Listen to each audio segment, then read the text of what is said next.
Hola, sí. Pues seguimos con la segunda comunicación. Iván Reyes Rodríguez, que presenta la segunda parte. Interferometría óptica estelar de muy corta base, estudio de parámetros atmosféricos 2, proceso técnico. Adelante.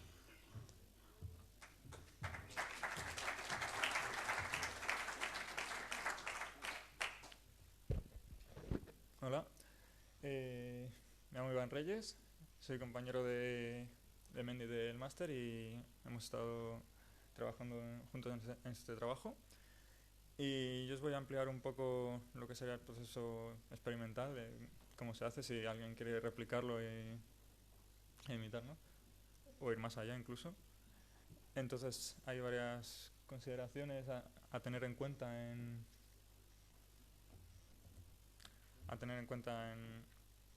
este proceso y unos comentarios que voy a hacer respecto a lo que nos ha explicado mi compañero. En primer lugar, había pocos puntos de línea base en las medidas. Esto también se debe a que estábamos experimentando con distintos parámetros, cambiando la longitud de onda, usando distintos filtros e incluso distintos agujeros con distintas máscaras. Entonces, si queremos sacar un resultado, por ejemplo, de una medida del signo atmosférico más precisa, pues conviene repetir esto, pero fijando todos los parámetros excepto la línea base, que es con la que vamos a hacer el ajuste.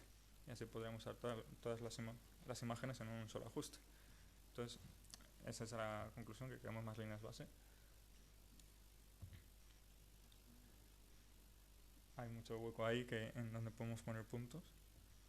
Entonces, un telescopio de este tamaño, aquí quizá no podemos ir más allá, pero podemos medir aquí o poner unos agujeros más cerca para hacer estas medidas.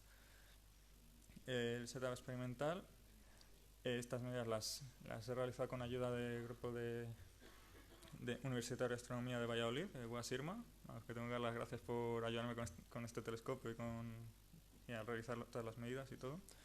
Usamos un MEADEL X200 con una focal de 3 metros y medio y un diámetro de 35 centímetros. Está motorizado, lo cual es algo esencial para hacer esto, para perseguir la estrella. Y tenemos que tener en cuenta que también hay una obstrucción central debido al espejo secundario. Entonces hay que tener en cuenta esto a la hora de diseñar la tapa. ¿Cómo la diseñamos? Yo lo hice en GeoGebra, se puede hacer de cualquier forma, incluso en una propia cartulina ya y hacer los agujeros. Elegí un tamaño constante de los agujeros de 3 centímetros, que era algo que comprobamos que funcionaba bien de todos los parámetros que fuimos cambiando. Y conviene dejar una separación entre ellos, al menos 1 centímetro, para poder taparlos individualmente. En este caso, la línea base mínima que tendríamos con estos agujeros sería de 4 centímetros. Eso sería usando dos agujeros juntos, porque claro, si pasamos por el centro tenemos la obstrucción, entonces hay que jugar con el espacio que tenemos. Por ejemplo, si queremos una separación intermedia entre estos dos y estos dos, pues toca hacerlo fuera de eje, pero también funciona. Esto sería ya recortar una cartulina y la que tapar es algo sencillo, con unos cuadrados de papel y celo se puede hacer, no hace falta más. Y pasamos de una pieza de tecnología punta a otra, que sería la cámara. Utilizamos una ASI 2400 MC Pro, que tiene una DC de 14 bits, y lo más importante de esta cámara sería el tamaño de píxel. En este caso tiene un modo Linear que da un tamaño de píxel efectivo de 4,6 micras. Este tamaño es interesante saberlo porque nos permite relacionar los cortes fotométricos que hagamos con las curvas que podemos simular luego sabiendo los parámetros del telescopio y de la cámara. Entonces con esta cámara y un filtro H-alfa que me dejó el compañero Sergio del grupo de astronomía, realizamos estas medidas. Se hizo en La Parrilla, cerca de Valladolid, un lugar que hay un buen cielo y hace mucho frío también. Esta sería la tapa montada en el telescopio y vamos a bajar una noche de este verano, el 2 de julio. tenemos la estrella que elegimos fue Arturo. No estaba muy alta en el cielo, pero sí que estaba bastante alta para que se viese bien. Y era muy brillante, entonces es ideal para esto. Las medidas se realizaron con unas capturas de vídeo. Aquí tenemos un ejemplo con las dos tapas que se veían, con los agujeros que se veían abiertos en el ejemplo de la tapa. Y esto es lo que se vería en directo. Como podéis ver, está el patrón y va cambiando ligeramente, va fluctuando, pero siempre el mismo patrón. ¿Qué hacemos con todas estas medidas? Pues primero etiquetarlo, saber cada medida que hemos hecho por la noche tapando distintos agujeros, apuntarlo, tener todos los vídeos identificados. Y luego, cuando vamos a cada vídeo, si estaqueásemos los fotogramas del vídeo, el procesador puede alterar un poco la calidad del patrón. Puede, por ejemplo, elegirte los mejores fotogramas y te estaría alterando el resultado. O al revés, al superponerlos se iría al contraste si no coinciden exactamente. Entonces lo ideal aquí es coger fotogramas individuales, unos cuantos, y luego el resultado de la visibilidad promediarlo y ya está. Entonces este sería un ejemplo. Yo hice un script para sacar fotogramas más o menos aleatorios. Otra opción sería simplemente usar en ImageJ, que permite cargar el vídeo directamente y ir avanzando y elegir los que queramos, intentando no meter ningún sesgo de elegir solo los que nos interesan o los que se ven bien, porque tiene que ser un poco representativo. Y cogeríamos el máximo y un mínimo. En este caso cogí los mínimos porque como para interpolar y tener una idea mejor de cuál sería el mínimo. Y simplemente lo promediamos. No siempre es tan bonito el patrón. En este caso, en la línea base, al ser muy larga, las franjas son muy pequeñas, entonces había problemas al resolverlo. Esto se podría arreglar, por ejemplo, metiendo una Barlow que aumenta la focal. Una vez hemos hecho esto y hemos promediado, lo ajustamos a la misma ecuación que os ha explicado mi compañero y tendríamos otra curva. En este caso vemos que estos puntos sí que se ajustan bastante bien. Luego aquí esto estaría cerca del 0. Este patrón es el segundo que he mostrado en el proceso de medida, que sí que se veían unas franjas pero no se resolvían bien. Y esto de aquí podemos suponer que a lo mejor si la visibilidad era 0, lo que he medido era ruido y no era patrón, o era un patrón muy tenue. Vale. El resultado obtenido principal de esto sería el valor del parámetro de Fried, que en este caso era 15 centímetros.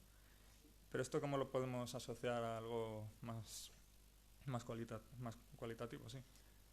Pues, a ver, una explicación intuitiva del parámetro de Fried sería el diámetro máximo de un telescopio que podríamos considerar que está limitado por difracción y no por la atmósfera para un estado de la atmósfera concreto.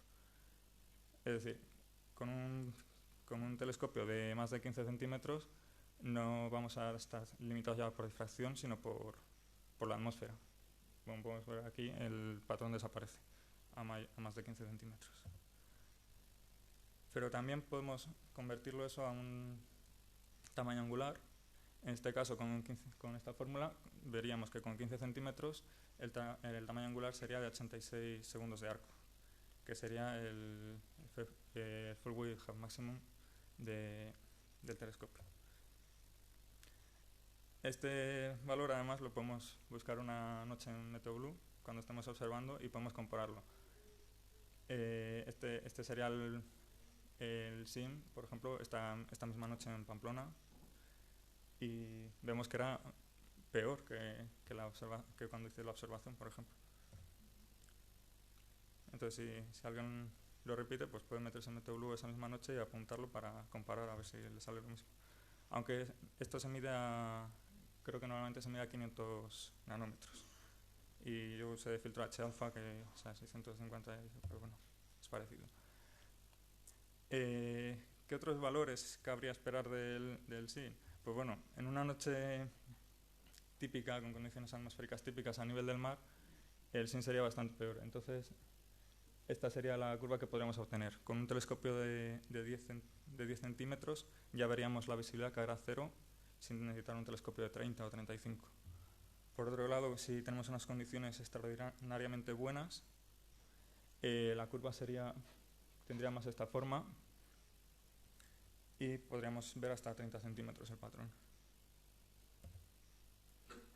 Volviendo al resultado que obtuvimos, con 15 centímetros podemos simular las curvas, igual que hizo nuestro compañero, y también obtenemos unas curvas parecidas. Para concluir, aspectos a tener en cuenta.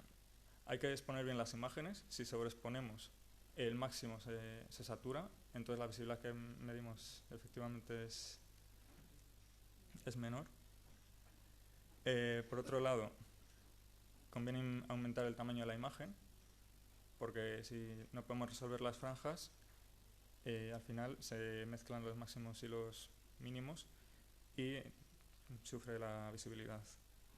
Otro caso que podríamos aplicar aquí sería el de no usar binning, porque si tenemos bastante luz y no podemos resolver, podemos aumentar el doble la imagen usándolo.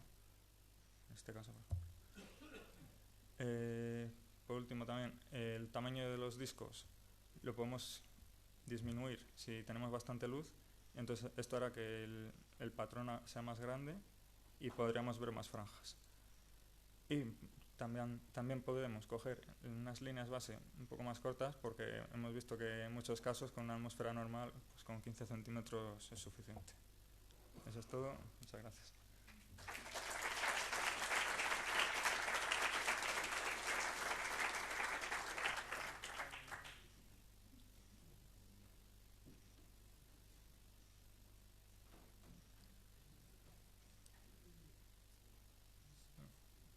¿Dudas, preguntas?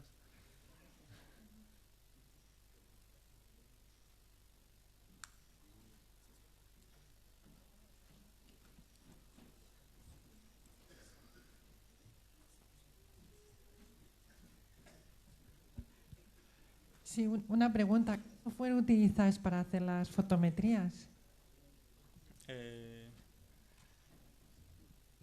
Los cortes fotométricos los hicimos con MXJ. Es este software de aquí. No lo he explicado muy bien. Simplemente te deja trazar una línea en la imagen y te muestra el plot en tiempo real de la línea. Entonces también deja jugar con más opciones. Puedes hacer que la línea sea más ancha y promediar a lo ancho, y bueno, se puede jugar mucho con ello. Hola, yo otra vez. A ver, estás comentando que no usar binning.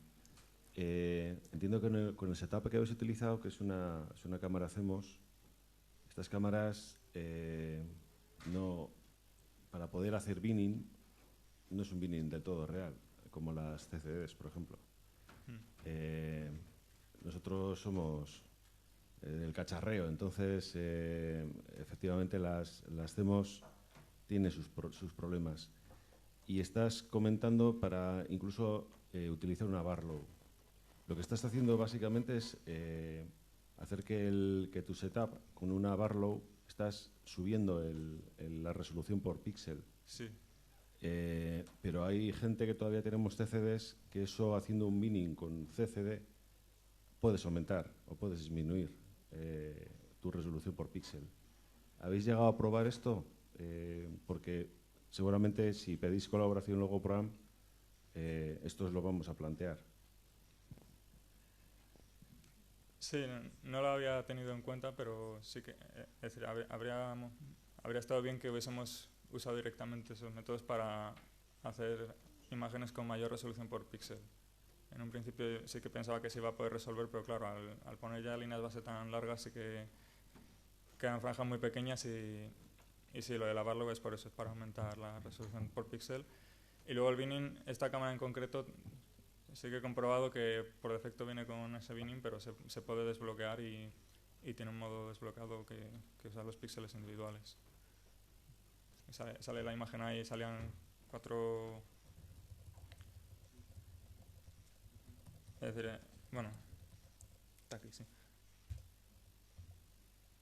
Se podría usar, pues tendríamos el doble de resolución, porque usarías cada píxel por separado en lugar de agruparlos.